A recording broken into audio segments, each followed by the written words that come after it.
السلام عليكم ورحمة الله وبركاته. إن الحمد لله نحمده ونستعينه ونستغفره ونعوذ بالله من شرور أنفسنا ومن سيئات أعمالنا.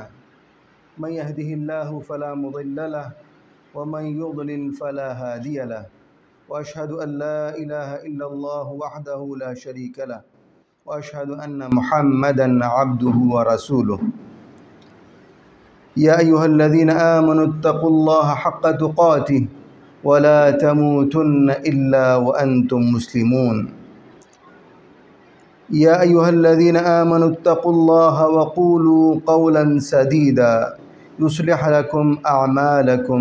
ويغفر لكم ذنوبكم، ومن يطع الله ورسوله فقد فاز فوزا عظيما. يا أيها الناس اتقوا ربكم الذي خلقكم من نفس واحدة وخلق منها زوجها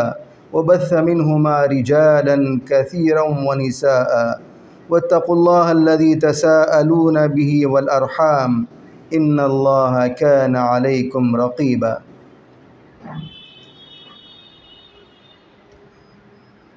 میرے عزیز ساتھیوں اور میرے بزرگوں، ابھی میں نے جن کلمات کو آپ کے سامنے پیش کیا ہے اس کو خطبۃ الحاجہ یا خطبہ مسنونہ کہا جاتا ہے. آج کے میرے اس درس کا عنوان یہی خطبۃ الحاجہ ہے. اسی خطبۃ الحاجہ کے اوپر میں مختصر روشنی ڈالنا مناسب سمجھتا ہوں. خطبۃ الحاجہ سے مراد وہ خطبہ ہے جو اللہ کے نبی صلی اللہ علیہ وسلم دیا کرتے تھے جمعے کے خطبے کی ابتدا میں، نکاح میں، اور کوئی بھی اہم بات کو پیش کرنے سے پہلے. اور یہی چیزیں ہمارے لیے بھی مسنون ہیں.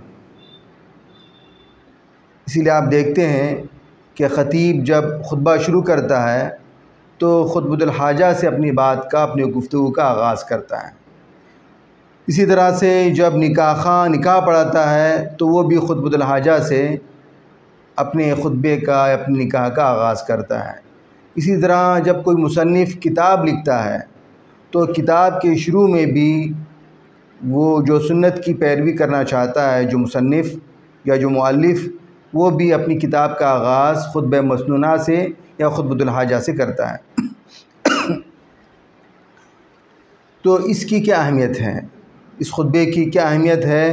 اور اس کا کیا مقام اور مرتبہ ہے؟ اس سلسلے میں ایک اہم بات یہ ہے کہ اللہ کے نبی صلی اللہ علیہ وسلم باقاعدہ خطبۃ الحاجہ کی تعلیم دیا کرتے تھے. لوگوں کو اس خطبے کی تعلیم دیتے تھے اور اس خطبے کو پڑھنے کی ترغیب دیا کرتے تھے. تو میں سب سے پہلے اس کا ترجمہ آپ کے سامنے پیش کرتا ہوں، پھر اس کے اوپر مختصر سی روشنی میں ہم ڈالیں گے.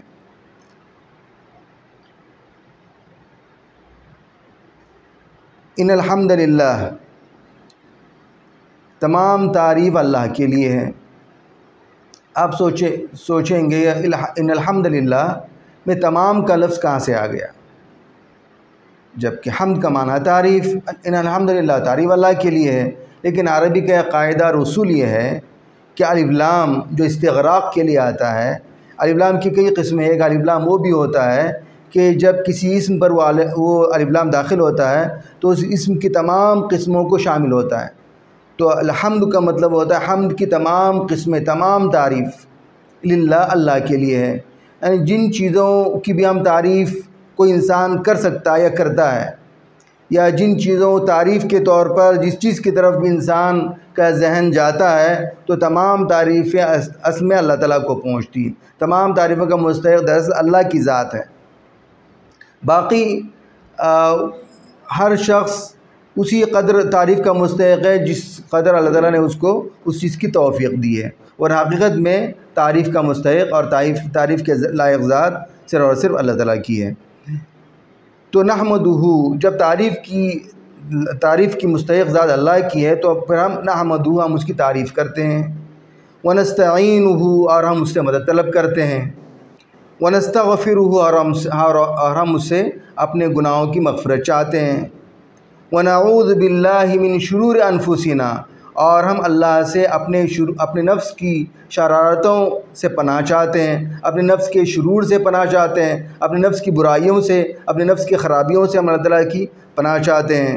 ومن سیئات اعمالنا، اور ہمارے اعمال کی برائیوں سے، اپنے اعمال کی خرابیوں سے بھی ہم اللہ کی پناہ چاہتے ہیں، من یہدہ اللہ فلا مضل لہ، جس کو اللہ تعالیٰ ہدایت دے اسے کوئی گمراہ نہیں کر سکتا، ومن یضلل فلا ہادی لہ، اور جس کو اللہ ہدایت دے اسے کوئی ومن یضلل فلا ہادی لہ، اور جسے اللہ گمراہ کرے اسے کوئی ہدایت نہیں دے سکتا، واشہد ان لا الہ الا اللہ وحدہ لا شریک لہ، اور میں اس بات کی گواہی دیتا ہوں کہ نہیں ہے کوئی معبود حقیقی سوائے اللہ کے، واشہد ان محمد عبدہ ورسولہ، اور میں اس بات کی گواہی دیتا ہوں کہ محمد صلی اللہ علیہ وسلم اللہ کے بندے اور اس کے رسول ہیں۔ اتنا کہنے کے بعد اللہ کے نبی صلی اللہ علیہ وسلم پھر یہ کہا کرتے ان اصدق الحدیث کتاب اللہ، کہ سب سے سچی بات اللہ کی کتاب ہے، سب سے سچی بات اللہ کی کتاب ہے، اللہ کی کتاب سے زیادہ سچی چیز اور اللہ کی کتاب سے بڑھ کر سچی بات کوئی دوسری ہو ہی نہیں سکتی۔ اور دوسری بات یہ ہے کہ اللہ کی کتاب کے اندر، قرآن کے اندر جتنی بھی باتیں ہیں شروع سے لے کر کے آخر تک تمام باتیں سچی ہیں، قرآن کے اندر کوئی ایک بات بھی جھوٹی نہیں ہے، کوئی ایک بات بھی غلط نہیں ہے، لہٰذا ہم قرآن کے اوپر مکمل اطمینان قلب کے ساتھ اور شرح صدر کے ساتھ اور آنکھیں بند کر کے ہم قرآن کے ہر بات پر عمل کر سکتے ہیں اور عمل کرنا چاہیے۔ ان اصدق الحدیث کتاب اللہ واحسن الہدی ہدی محمد صلی اللہ علیہ وسلم، اور سب سے بہترین طریقہ محمد صلی اللہ علیہ وسلم کا طریقہ ہے، سب سے بہترین راستہ محمد صلی اللہ علیہ وسلم کا راستہ ہے۔ دنیا میں بہت سے راستے ہیں، بہت سارے طریقے ہیں، بہت سارے مناہج ہیں، بہت سارے ڈگر ہیں، لیکن سب سے بہترین راستہ اگر کوئی ہو سکتا ہے جس کے اوپر آدمی پورے اطمینان قلب کے ساتھ مکمل شرح صدر کے ساتھ عمل کر سکتا ہے، اور جس پر عمل کرنے میں انسان کو نہ دنیا کا کوئی خسارہ ہے، نہ دنیا میں کوئی نقصان ہونے کا اندیشہ ہے، اور نہ آخرت کے کسی خسارے کا اس کو خوف اور ڈر ہو سکتا ہے، اور وہ محمد صلی اللہ علیہ وسلم کا راستہ اور محمد صلی اللہ علیہ وسلم کا طریقہ۔ ایک اور بات اس سلسلے میں یہ ہے کہ محمد صلی اللہ علیہ وسلم کے دنیا میں آنے سے پہلے بہت ساری شریعتیں، بہت سارے ادیان، بہت سارے ملل، بہت سارے مذاہب جو دنیا میں آئے، بہت ساری آسمانی کتابیں بھی اس دنیا کے اندر آئیں، توریت، زبور، انجیل، بہت سارے انبیاء کی دعوتیں، موسیٰ علیہ السلام کی دعوت، عیسیٰ علیہ السلام کی دعوت، داؤد علیہ السلام کی دعوت، ابراہیم علیہ السلام کی دعوت،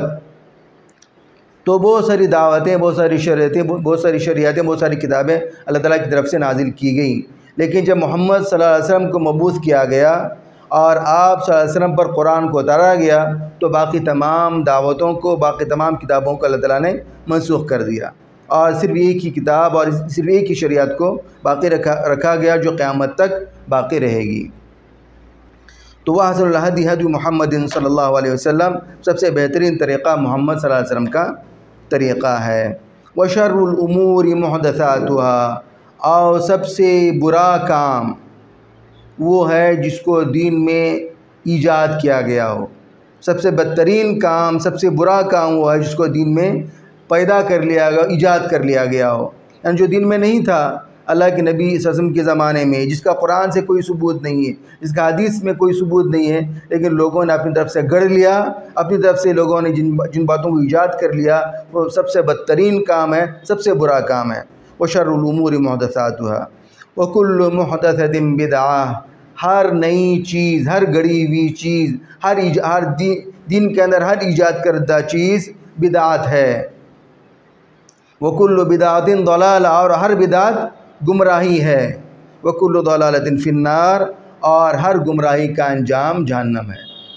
ہر گمراہی جہنم میں لے کر جانے والی۔ تو اس لیے ہم کو ہر کام میں جو بھی ہم کرنا چاہیں، جس بات پر ہم عمل کرنا چاہیں، ہم کو یہ دیکھنا ضروری ہے کہ اس کی شریعت کے اندر، اسلام کے اندر گنجائش ہے یا نہیں ہے، شریعت کے اندر، قرآن حدیث کے اندر اس کا کوئی ثبوت ہے یا نہیں ہے۔ اگر ہے تو وہ چیز دین کا حصہ ہے، اس پر اللہ کی رضامندی ہے، اللہ کی مہر ہے اور اللہ کے نبی صلی اللہ علیہ وسلم کا طریقہ وہ ہے۔ لیکن اگر قرآن حدیث کے اندر کوئی بات شامل نہیں ہے، چاہے ہم کو کتنا بھی اچھا لگے، چاہے اس بات کو کرنے والے کتنے ہی بڑے لوگ کیوں نہ ہو، چاہے پوری دنیا اس کے قائل ہو، چاہے پوری دنیا اس کی طرف دعوت دینے والی ہو، لیکن اگر اس عمل کا تعلق قرآن حدیث سے نہیں ہے، کتاب و سنت سے نہیں ہے، تو اس کی کوئی اہمیت اللہ کے نزدیک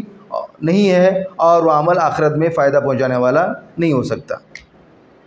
تو اسی کو کہتے ہیں محدث، وہ چیز جس کو دین کے اندر نیا ایجاد کیا گیا ہو۔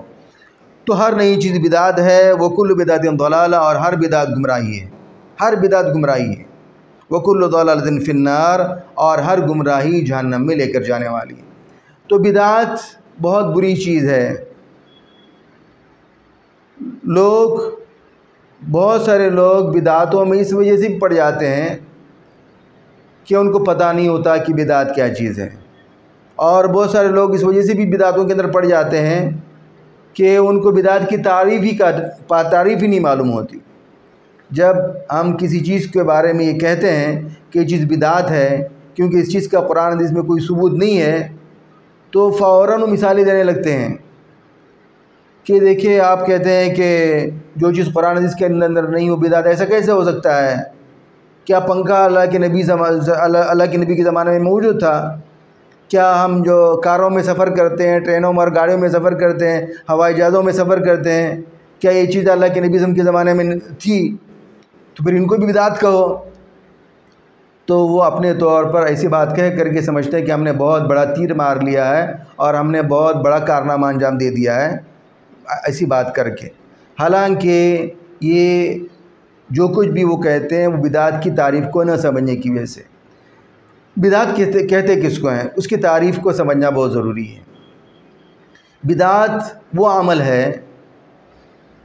بدعت وہ کام ہے جس کو ہم ثواب سمجھ کر کے اور اچھائی کا کام سمجھ کر کے، آخرت میں نفع پہنچانے والا کام سمجھ کر کے، شریعت اور دین کا حصہ سمجھ کر کے جو ہم کام کرتے ہیں وہ بدعت ہے۔ اللہ کی خوشنودی کے لیے، آخرت کی کامیابی کے لیے، اللہ کی رضامندی کے لیے جو کام ہم کرتے ہیں وہ اگر دین کے اندر نہیں ہے، اگر اس کا ثبوت قرآن حدیث سے نہیں ہے تو وہ چیز بدعت ہے۔ جہاں تک دنیاوی چیزوں کا تعلق ہے تو انسان کی سہولتوں کی چیزیں ہیں اور انسان کی ضروریات ہیں، تو اس سے شریعت اس وقت تک چھیڑ چھاڑ نہیں کرتی جب تک کہ اس کے اندر کوئی حرام کا پہلو شامل نہ ہو۔ دنیاوی چیزوں میں جب تک حرام کا پہلو شامل نہ ہو تب تک شریعت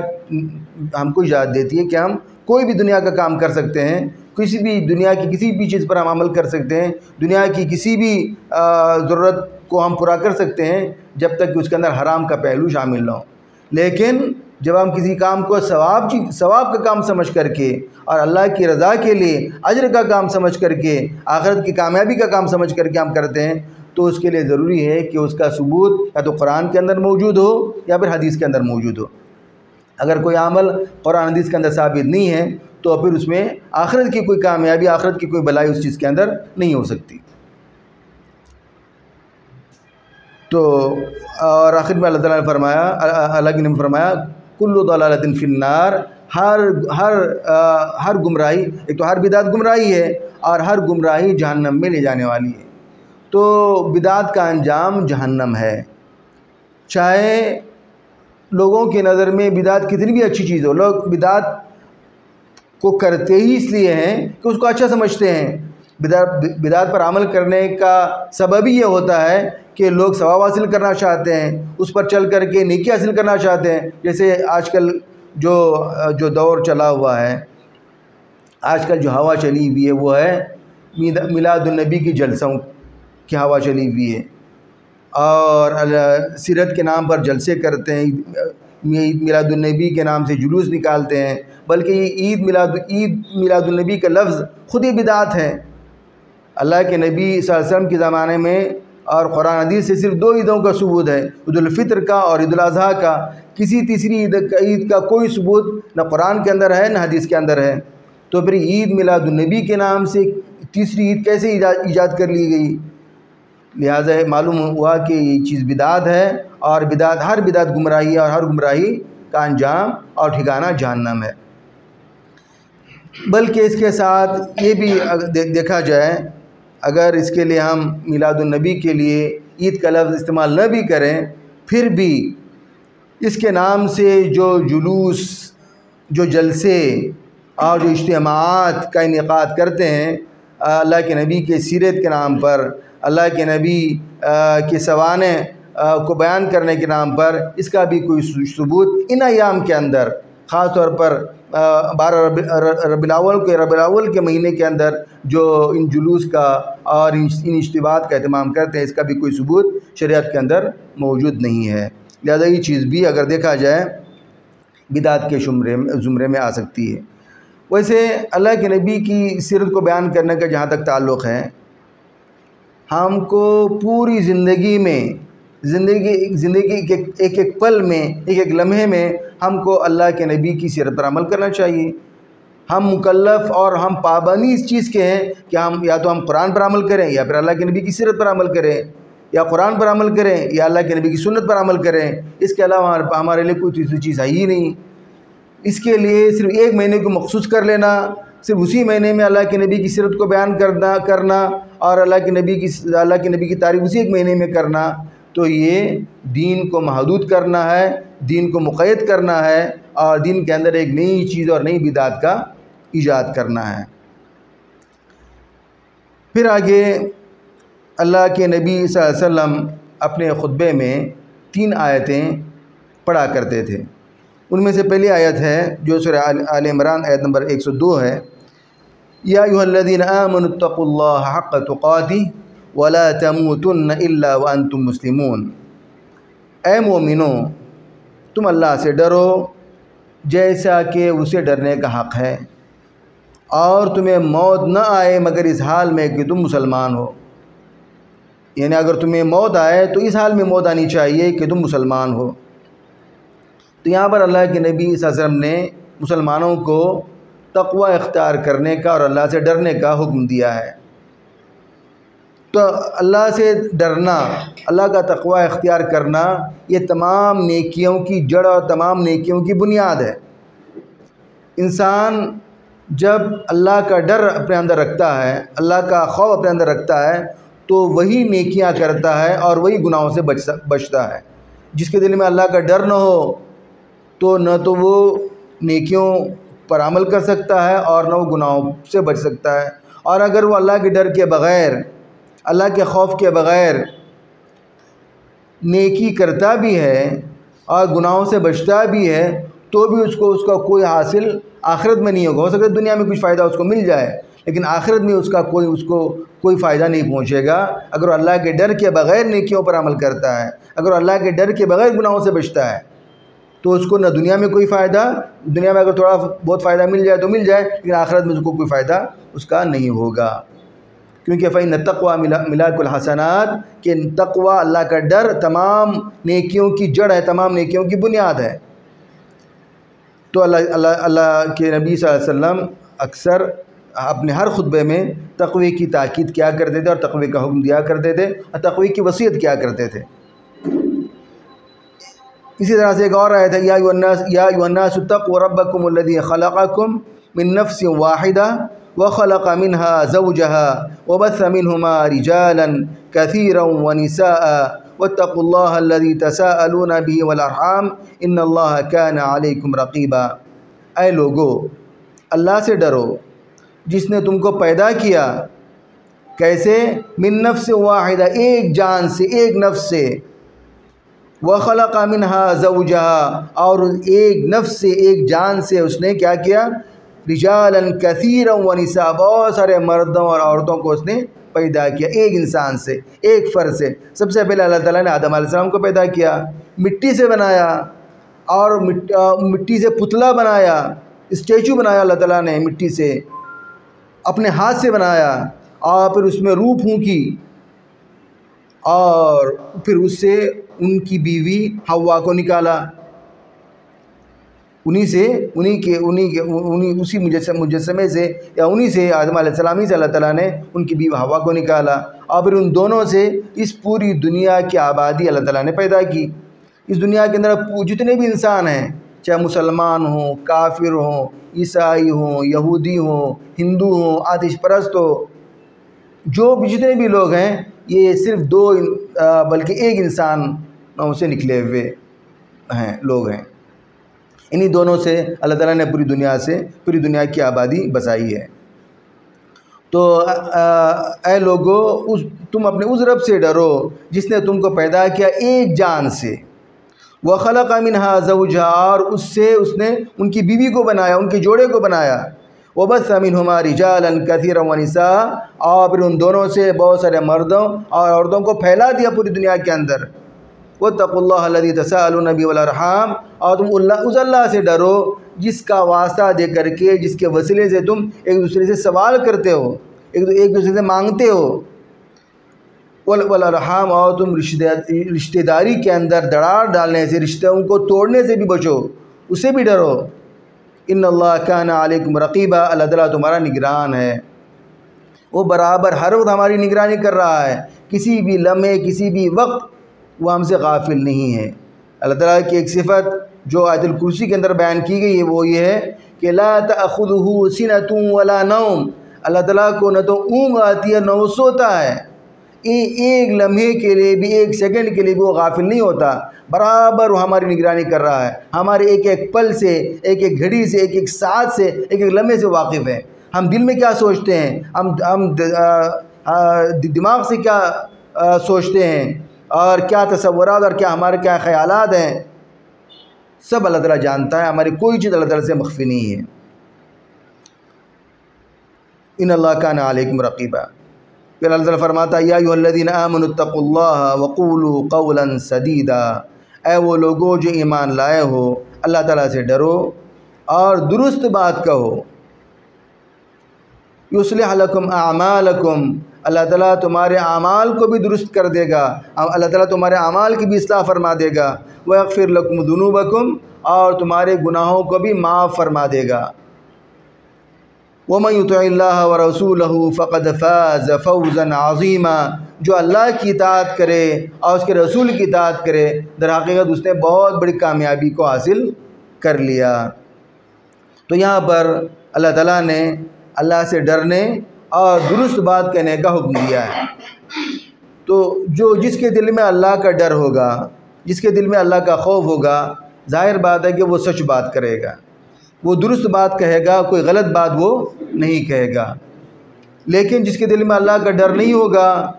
تو اس کو اس بات کی کوئی پرواہ نہیں ہوگی، اس بات سے کوئی مطلب نہیں ہوگا کہ وہ صحیح بات کہہ رہا ہے یا غلط بات کہہ رہا ہے، وہ حق بول رہا ہے یا ناحق بول رہا ہے، وہ سچ بول رہا ہے یا جھوٹ بول رہا ہے۔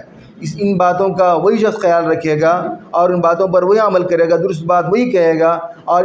اسی شخص کی یہ خوشی ہوگی کہ میری زبان سے نکلنے والی کوئی بات غلط نہ ہو، میری زبان سے جو بھی بات نکلے وہ درست ہو، صحیح ہو، سچ ہو،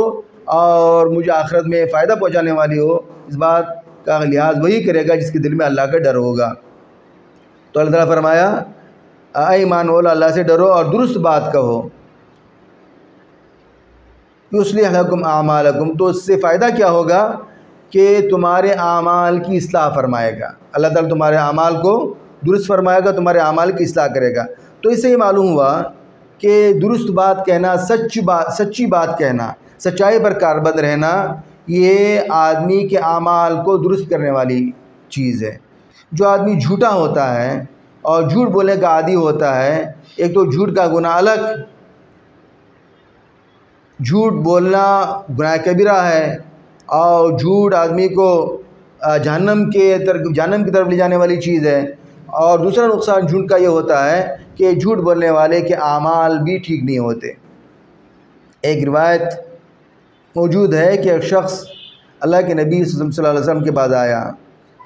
اور اس نے کہا اللہ کے نبی صلی اللہ علیہ وسلم، میرے اندر بہت ساری برائیاں ہیں، بہت ساری خرابیاں میرے اندر موجود ہیں، لیکن اب مجھے آپ کسی ایک بات کی نصیحت کیجئے، کسی ایک برائی کو ترک کرنے کی نصیحت کیجیے تاکہ میں اس پر اچھی طرح سے عمل کروں، اس کے بعد پھر بعد والے اعمال کو پھر بعد میں دیکھا جائے گا۔ تو اللہ کی مطلب اس کے اندر عادت تھی چوری کرنے کی بھی، شراب پینے کی بھی، زنا کرنے کی بھی، تو اس نے کہا کہ اللہ کے نبی صلی اللہ علیہ وسلم، اور جھوٹ بولنے کی بھی، تو اللہ کے نبی صلی اللہ علیہ وسلم مجھے صرف ایک برائی کو چھوڑنے کی آپ نصیحت کریں، میں انشاءاللہ اس پر مضبوطی سے کاربند رہوں گا۔ تو اللہ کے نبی صلی اللہ علیہ وسلم نے اس کی تمام باتوں کو سنا، تمام برائیوں کو سنا، اور فرمایا کہ تم ایک کام کرو، جھوٹ مت بولو، تم جھوٹ بولنا ترک کر دو۔ اس نے کہا ٹھیک ہے اللہ کے نبی صلی اللہ علیہ وسلم، میں آج کے بعد سے جھوٹ نہیں بولوں گا، یہ کہہ کر کے وہ شخص چلا گیا وعدہ کر کے۔ پھر جو وہ ظاہر بات ہے کہ اس کے اندر جو بری عادتیں تھیں، انسان جس برائی کا عادی ہوتا ہے پھر اس کو کرتا بھی ہے، تو جب اس نے ان برائیوں کو کرنے کا ارادہ کیا، مثال کے طور پر چوری کی عادت تھی اس کو، جب اس نے چوری کا ارادہ کیا اور چوری کے قریب پہنچا چوری کرنے کے،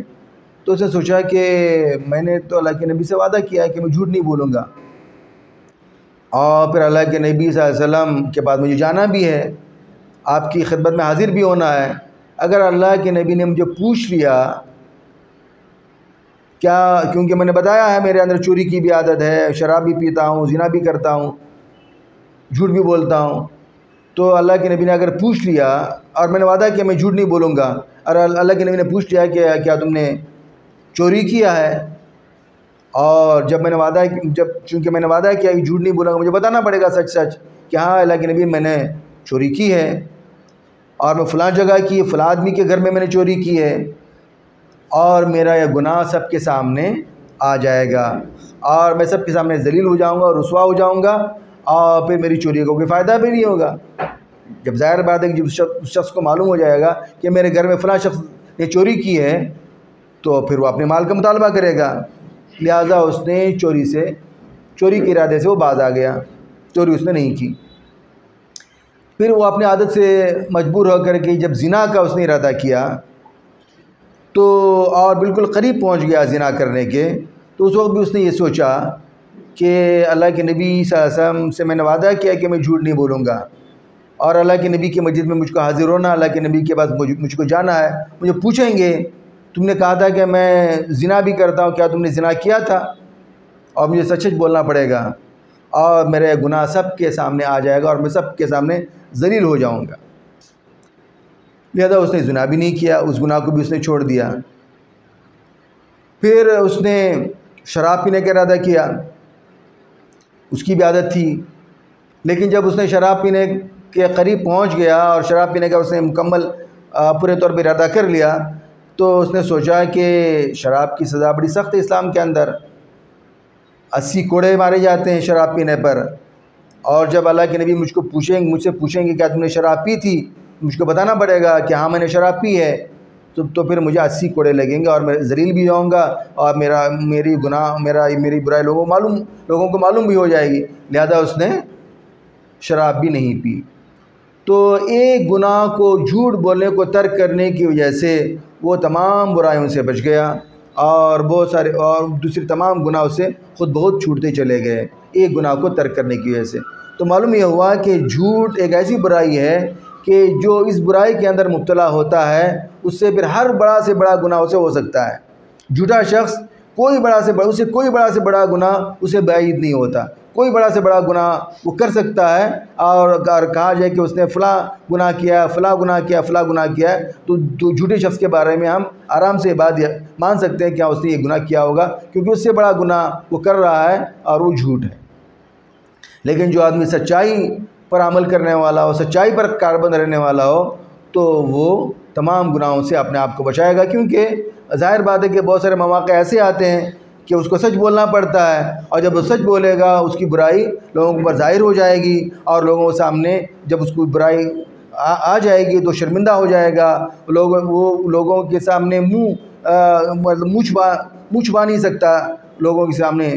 اور وہ ذلیل ہو جائے گا، اس لیے وہ خود بہت تمام برائیوں سے اپنے آپ کو بچا لیتا ہے اور دور ہو جاتا ہے۔ تو اسی لیے اللہ کے نبی صلی اللہ علیہ وسلم نے فرمایا فإن قرآن جو ہے سب سے سچی کتاب، سب سے سچا کلام اللہ کی کتاب ہے، اور پھر اللہ کے نبی صلی اللہ علیہ وسلم نے بھی فرمایا کہ تم سچائی پر کاربند رہو اور جھوٹ نہ بولو۔ تو یہ خطبہ مسنونہ ہے جس کو ہم پڑھتے ہیں خطبہ نکاح کے اندر بھی، جمعے کے خطبوں کے اندر بھی، اور کتاب جب لکھتا ہے کوئی مصنف تو اپنی کتاب کی ابتدا بھی اسی خطبہ مسنونہ سے کرتا ہے۔ اس کے اندر اور بھی کچھ اس کی تشریح تو میں نے نہیں کی ہے، صرف اس کا ترجمہ کیا ہے، لیکن میں چاہتا ہوں